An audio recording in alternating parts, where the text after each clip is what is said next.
tout cas, notre groupe, nous appuyons cette motion, parce que la collègue l'a présentée au nom du groupe, et nous souhaitons vivement qu'elle soit mise aux voix. Alors j'entends, c'est une motion de l'Assemblée qui s'adresse à l'exécutif en demandant à l'exécutif de faire un certain nombre de choses. Mais vu que ce n'est pas un membre de l'exécutif qui nous répond, qui prétend que, si j'écoute bien, que la motion est mensongère, quand la motion dit « Considérant les multiples témoignages de ces artistes qui pointent une baisse alarmante des actions d'aide à la création, la précarité croissante de leurs pairs, la fermeture progressive des espaces de diffusion, ces témoignages sont mensongers, puisqu'on dit que va voter contre. » Quand nous proposons aux élus de l'Assemblée de prendre acte des attentes exprimées par la communauté artistique, il n'y a pas d'attente. Quand nous disons qu'il faut porter un soutien aux revendications des artistes concernant la mise en place de dispositifs adaptés à favoriser la création locale, nous avons entendu, c'est des témoignages qui ont été apportés. Tout le monde, puisqu'ils ont communiqué, ce collectif qui a été créé, où il y a plusieurs dizaines d'artistes qui se sont rassemblés pour faire connaître les difficultés qu'ils ont. Non, ça c'est mensonger, ça. Il ne faut pas leur porter de soutien, là. En tout cas, c'était le but de la motion.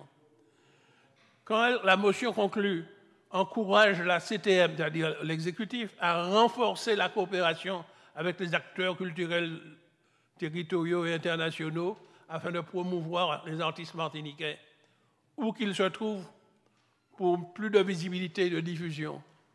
Ça ne vaut pas la peine d'exhorter l'exécutif à répondre à ces appels-là. Alors chacun prendra ses propositions. J'insiste pour que cette motion soit mise aux voix, parce que cette motion a été présentée à la demande des artistes qui souffrent, qui ont des difficultés. La CTM, c'est vrai, n'est qu'un des contributeurs financiers aux acteurs artistiques, il y en a d'autres, mais il fallait répondre aux souhaits, aux vœux, aux cris d'alerte, aux alarmes, aux demandes des Martiniquais qui ont choisi d'être des artistes professionnels. La vie artiste red. Alors dit que tout va bien, se faire de l'autosatisfaction, on a déjà tout fait, ils ont tort de se plaindre, nous ne sommes pas d'accord avec ça. Il faut rester. Vous êtes là depuis 4 ans et nous avons vu chuter considérablement au niveau du budget 2025. J'ai eu l'occasion de le dire ici, lorsque nous débattons du budget. L'enveloppe financière mise pour la culture s'est effondrée comme jamais ça s'était produit. Alors que ceux qui ont choisi l'art comme profession sont en train d'entrer dans une grande émotion. Je ne vais pas leur reprocher ça. Au contraire, je suis solidaire d'eux. Et notre groupe est tout regroupé derrière cette motion. Chacun votera à son âme et conscience. J'en ai fini.